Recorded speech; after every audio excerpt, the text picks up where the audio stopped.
术水个好。国情解说两句啊，含你做参考。解说，解文说理。好朋友，咱来回想日本时代，这个造田人，这个手面趁这个百姓，这个艰苦人，普遍的，实在是日子过了，利农散价。朋友，这台语4字的成语，两字相排比。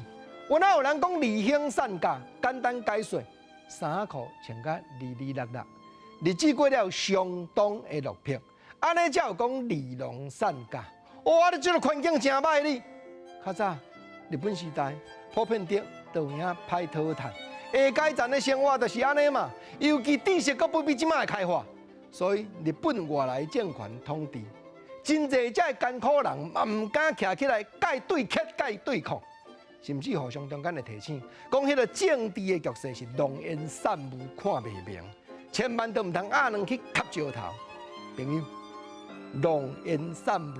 我哪有人讲望言散步？台语4字的成语，两字相排比。简单讲啦，就是要讲咱咧赛车，哇，9弯18弯的山路，雾卡真重，咱讲望言散步。当然，国情今日来对比，淡遮举例，是咧描写日本时代，这个手面趁这个艰苦人，看无讲到底统治者外来政权咧变啥梦。局势三无看袂明，讲龙言散步。啊，毋过原来有人较敢赢、较敢主张的哦。亲像讲诗人郑春木，日本时代的牛人，伊捌写一篇文章，叫做《台湾人的法律生活》，讲台湾人袂输敢若动身铁骨，你敢知？动身铁骨咧讲这个人真勇呢，两字对比，动身甲铁骨摆做伙呢。毋过内底文句你听来，伊讲吼，日本人咧甲台湾人治罪，第一路刑法，第二。